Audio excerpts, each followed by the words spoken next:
Student कैसे हो आप सब लोग। मैं हूं मंथन पटेल, आपका केमिस्ट्री मेंटर। लेक्चर नंबर 7 की ओर कंटिन्यू करते हैं। लेक्चर नंबर 6 के अंदर हमने दो सॉल्ट पढ़ लिए, जो ब्लीचिंग पाउडर और कॉस्टिक सोडा। उसके बाद के जो दो सॉल्ट है इसके अंदर पढ़ेंगे, और नेक्स्ट जो प्लास्टर ऑफ पेरिस है और एक टॉपिक क्रिस्टलाइजेशन है वो उसके बाद के लेक्चर में खत्म करेंगे।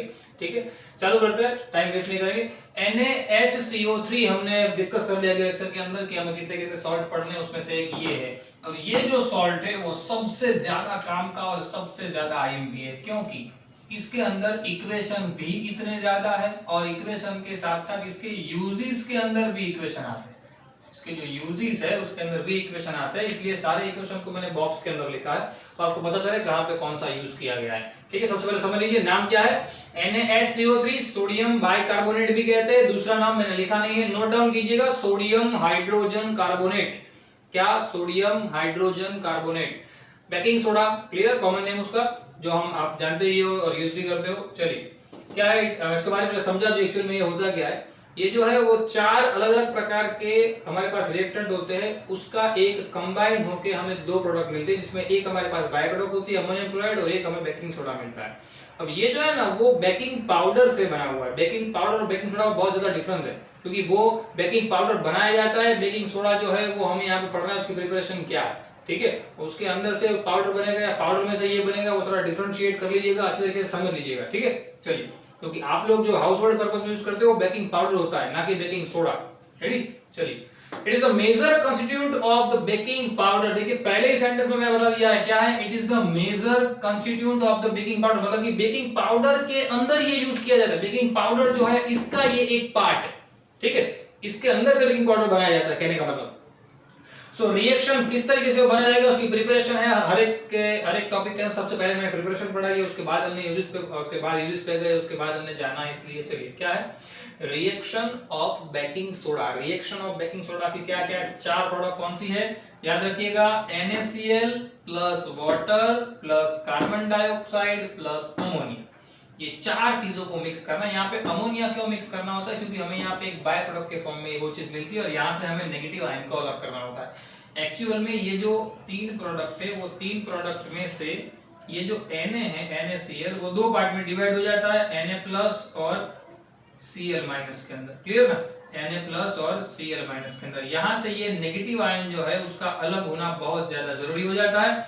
जो ये अमोनिया होता है, ये अमोनिया इस Cl माइनस के साथ प्रोसेस कर देता है और क्या बना देता है, अमोनियम क्लोराइड। क्या बना देता है, नाम मेंशन कीजिएगा, नीचे मैंने यहाँ पे लिखा नहीं है, क्या, अमोनियम क्लोराइड, जो कि एक बाई प्रोडक्ट है। क्या है, बाई प्रोडक्ट, अमोनियम क्लोराइड। दिमाग में रखिएगा, जो चीजें मैं बोल रहा हूं बार बार ऐसा हो तो वीडियो पॉज करके देखिए, समझ में ना आए तो 1 2 3 4 बार उसको देखिए, लिखने की ट्राई करिए, आराम से दिमाग में बैठ जाएगा। ठीक है, चलिए, क्या यहाँ पे Na प्लस और Cl माइनस में से नेगेटिव आयन हटाना जरूरी है, क्योंकि हमें NaHCO3 चाहिए, तो नेगेटिव आयन हटाने के लिए हमने अमोनिया डाल दिया, तो हमें एक बाय प्रोडक्ट भी मिल गई जो काम में आती है बहुत ज्यादा।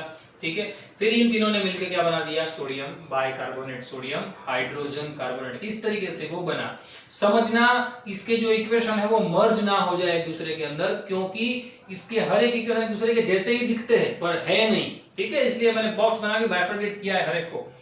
Now it is produced by using NaCl as the one of the raw material. NaCl को as a raw material use करना है, मैंने यहाँ पे आपको बता दिया।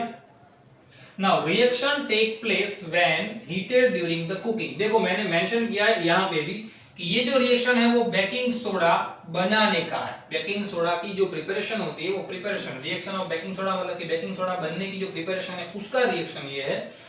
ये जो है वो क्या है, बेकिंग सोडा बन गया, और ध्यान रखिएगा जो सेंटेंस बोल रहा हूं, जो बन गया यहाँ पे उसको अगर मैं हीट करता हूं, क्या करता हूं, हीट।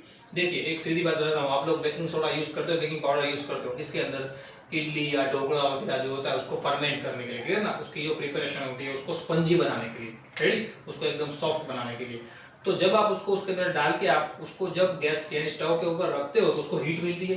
तो हीट मिलती है, उसकी वजह से क्या जनरेट होता है, कार्बन डाइऑक्साइड गैस जनरेट होता है। क्या जनरेट होता है, कार्बन डाइऑक्साइड। देखिए ये सब्जी नहीं है, हम उसको सीधा हमारे वो बाउल के अंदर उसको नहीं बनाते, लेकिन हम उसको स्टीम के थ्रू बर्न करते हैं। हम पहले नीचे पानी रखते हैं, पानी में से स्टीम बनती है, वो स्टीम उस जो हमारा जो भी सब्सटेंस है जो बना हुआ है जो, ठीक है, उसको ढोकला के लिए जो बनाया जाता है वो, तो उसके लिए जो सब्सटेंस है उसको हम हीट देते हैं, माफ कीजिए स्टीम देते हैं, और स्टीम की मदद से वो क्या बनता है, स्पंजी बनता है। क्यों स्पंजी, क्योंकि स्पंजी क्यों बनेगा, स्टीम तो हर किसी को देगा, हर कोई स्पंजी बन जाएगा, नहीं, वो स्पंजी यानी कि सॉफ्ट क्यों बनेगा, क्योंकि उसके अंदर बेकिंग सोडा है। तो वो जो प्रोसेस वहां पे होती है हीटिंग की प्रोसेस, हमने उसको गर्म किया है, हमने उसको हीट किया है, वो हीट करने के बाद जो प्रोसेस होती है वो क्या होती है कि जब मैं ये जो है वो चीज प्रेजेंट होती है हमारे सॉल्यूशन के अंदर, हमारा जो ढोकला जो बनाते हैं आप जिसके जो रॉ मटेरियल है उसका जो है उसके अंदर इसका यूज किया जाता है, उसको मैंने हीट किया, मतलब इनडायरेक्टली ये भी हीट हुआ।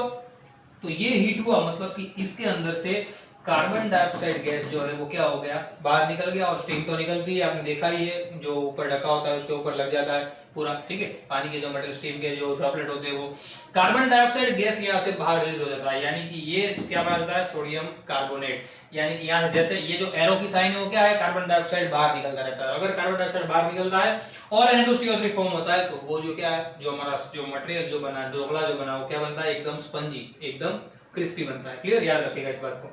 चलिए, ये दो इक्वेशन, ये बनाने का है, ये मैं बार बार बोल रहा हूं, ये प्रिपरेशन का है, यानी कि ये बनाने का है, ये बन गया, बनने के बाद उसको हीट किया, तो हीट वाला इक्वेशन ये है हमारे सोडियम बाइकार्बोनेट का हीटिंग प्रोसेस, वो ये एग्जाम में आए तो ध्यान रखना, मिक्स मत कर देना। चलिए, तो ये दोनों रिएक्शन याद रखना अच्छी तरीके से। क्लियर ना। अब उसके यूजेस, इसके जो यूजेस है ना वो बहुत टेढ़े है, इसलिए थोड़े मैंने उसको विस्तार से लिखा है, आपको समझ में आया पूरा, इसलिए कि अगर हम बेकिंग सोडा का यूज लिख रहे हैं तो हम बेकिंग पाउडर का यूज नहीं लिखेंगे। पहले बेकिंग पाउडर को मैंने यहाँ पे दिखा दिया, क्या है, फॉर मेकिंग बेकिंग पाउडर, क्या मैंने यहाँ पे कहा, क्या है, बेकिंग पाउडर का एक कंस्टिट्यूट पार्टिकल है, कौन, ये सोडियम बाइकार्बोनेट, यानी कि सोडा में से पाउडर बनाना हो तो for making baking powder, making देखिए कैसा हो गया ना, for making baking powder which a mixture of, mix करने के लिए मुझे क्या करना पड़ेगा, बेकिंग पाउडर क्या करना पड़ेगा, mixture of mild edible acid and baking soda, क्या करना पड़ेगा मुझे, इन दोनों को मिक्स करना पड़ेगा। किसको, माइल्ड एडिबल एसिड, एक प्रकार का एसिड आता है, फॉर्मूला याद नहीं रखना है, सिर्फ आपको स्टेटमेंट याद रखना है, क्या है, माइल्ड एडिबल एसिड, थोड़ा सा एडिबल एसिड उसके अंदर डालना है, और इसका बेकिंग सोडा का एक सॉल्यूशन लेना है, दोनों को मिक्सअप कर देना है, दोनों मिक्स होके वो एक सॉल्यूशन बना देगा जो जम जाएगा, और अलग अलग पार्टिकल लाइक जो नमक होता है वैसे पार्टिकल में डिवाइड हो जाएगा, जो बन जाएगा बेकिंग पाउडर।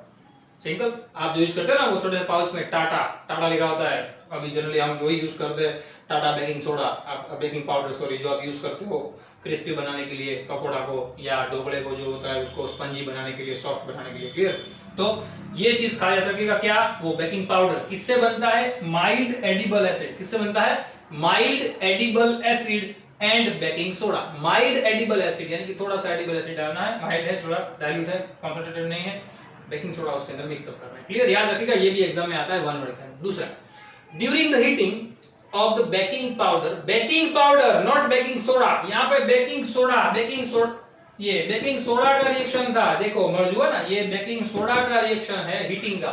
ये during the heating of baking powder and water, baking powder and water, baking powder और वाटर को अगर मैं क्या करता हूँ, हीट करता हूँ, then CO2 gas produce which helps to make bread and cake soft and spongy। Simple, देखिए बेकिंग पाउडर हो गया, यानी ये जो रिएक्शन यहाँ पे बताया गया है, क्या कि जो ये NH सोडियम बाइकार्बोनेट था जो कि बेकिंग सोडा है, जो सोडियम बाइकार्बोनेट और माइल्ड एडिबल एसिड जो मिक्सअप हो जाता है, यहाँ पे मिक्स किया हुआ है, यानी बेकिंग पाउडर बना हुआ है, यहाँ पे हीटिंग रिएक्शन, चलिए उसको हीट किया, सेम प्रोसेस तो सेम ही होती है क्योंकि एक ही बर्तन में सब हो रहा है।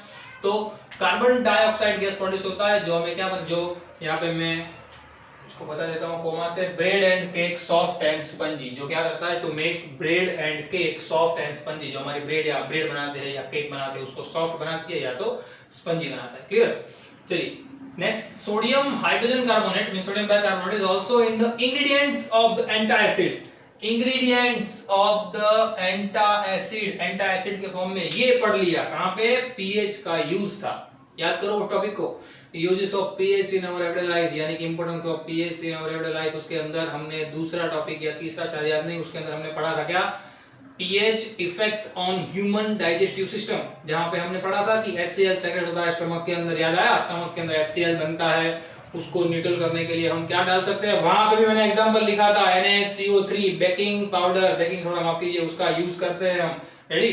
तो as a ingredient of antacids, antacid बनाने के लिए, जो कि खुद एक एंटासिड ही है, NaCO3 क्या है, खुद एक एंटासिड है, उसका इंग्रेडिएंट के फॉर्म में भी उसका यूज किया जाता है।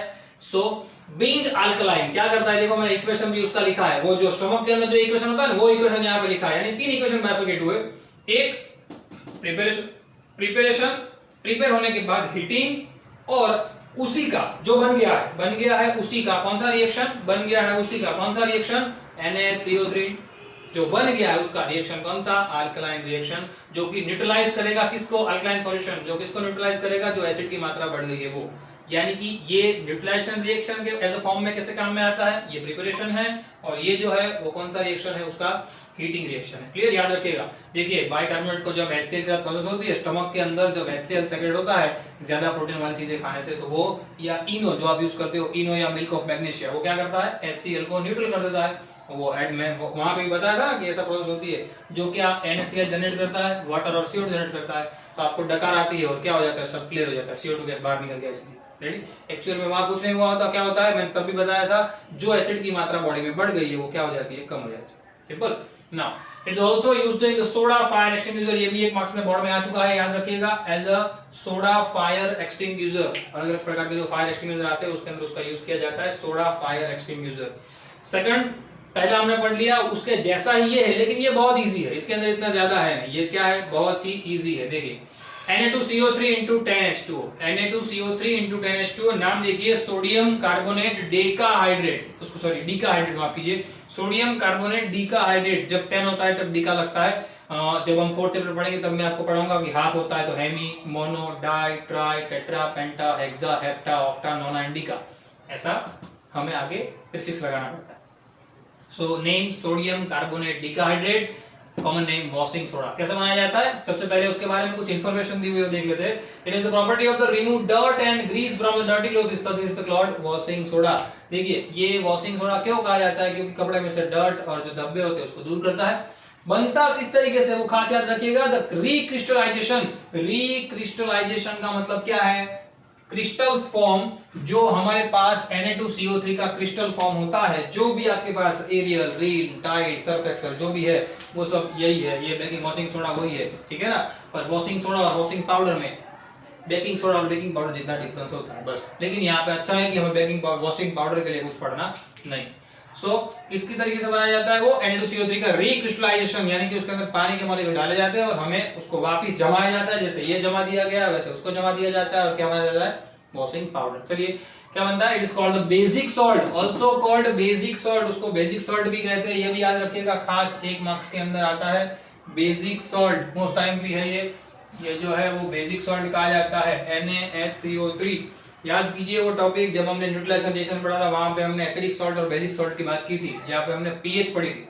उसका इक्वेशन देख लीजिए, बहुत इजी इक्वेशन है, सोडियम कार्बोनेट को 10 मोलेक्यूल ऑफ वाटर के साथ प्रोसेस करवा दो, क्या बन जाता है, sodium carbonate dehydrate, simple, Na2CO3 into 10H2O। Preparation तो इसकी बहुत इजी है। चलिए इसके यूजेस खास याद रखिएगा, कॉमनली जनरली थोड़े बहुत यूज इसके साथ मैच कर रहे हैं इसके। It is used in glass, soap and paper industries. Glass बनाने के लिए यूज किया जाता है, जो सिलिका होती है ना व्हाइट रेत, उसको सबसे पहले मेल्ट किया जाता है, फिर उसके बाद कुछ प्रोसेस करवाई जाती है। Then soap and paper industries, ये हमें 4th लेसन में पढ़ना ही है। It is used for the sodium compound like borax, ये खास याद रखिएगा, बोरेक्स जैसे कंपाउंड बनाने के लिए भी इसका यूज किया जाता है, जो सोडियम का एक प्रकार का कंपाउंड है। सोडियम के बहुत सारे कंपाउंड हमें पढ़ने हैं, बोरेक्स, बोरेन, बोरान, माफ कीजिए बोरोन के कंपाउंड है ये, लेकिन बनता किससे, सोडियम में। चलिए it is also remove the permanent hardness of water. Permanent hardness of water का मतलब क्या है समझिएगा, परमानेंट हार्डनेस में यहाँ पे एक चीज मेंशन कर दे रहा हूँ आपको, परमानेंट हार्डनेस ऑफ वाटर मतलब कि जो आपका वाटर होता है ना वो 2 प्रकार का होता है, एक होता है हार्ड वाटर और एक होता है सॉफ्ट वाटर। हार्ड वाटर किसे कहते हैं, तो जिसके अंदर Mg+2 और Ca+2 के आयन प्रेजेंट हो, उसको क्या कहते हैं, हार्ड वाटर। क्या कहते हैं, हार्ड वाटर। और जिसके अंदर Mg+2 और Ca+2 के आयन प्रेजेंट ना हो, यानी कि एब्सेंट हो, तो उस प्रकार के रिएक्शन को हम क्या कहते हैं, एब्सेंट हो, उस प्रकार के रिएक्शन को हम क्या कहते हैं, सॉरी इस प्रकार के पानी को क्या कहते हैं, सॉफ्ट वाटर। ये क्या होता है, हार्ड वाटर। तो इस बात को खास ध्यान रखिएगा, clear. It is also used as the cleaning agent in the houses and laundry, laundry और हाउस के अंदर एज अ क्लीनिंग एजेंट उसका यूज किया जाता है, इस बात को भी खास याद रखिएगा, क्लियर। सबसे पहले तो ये पानी की परमानेंट हार्डनेस दूर करता है, 11th साइंस के अंदर डिटेल में आएगा कैसे और क्यों। It is used as the cleaning agent in the house and the laundry, वो तो आप जानते हैं किस तरीके से उसका यूज करना है। क्लियर।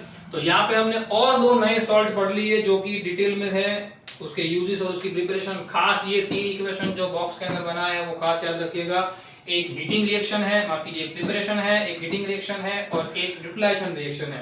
क्लियर। लेक्चर नंबर 7 के अंदर हमने 2 सॉल्ट पढ़े हैं। सारी चीजों को आपको 2 टाइम लिखना है और प्रॉपरली मेहनत करना है। Clear. Do work hard guys, क्योंकि आपके पास टाइम है, उस टाइम को आप यूटिलाइज करो प्रॉपर वे से, तो सारी चीजें अच्छी तरीके से आपको ग्रास्प होती रहेगी। ठीक है।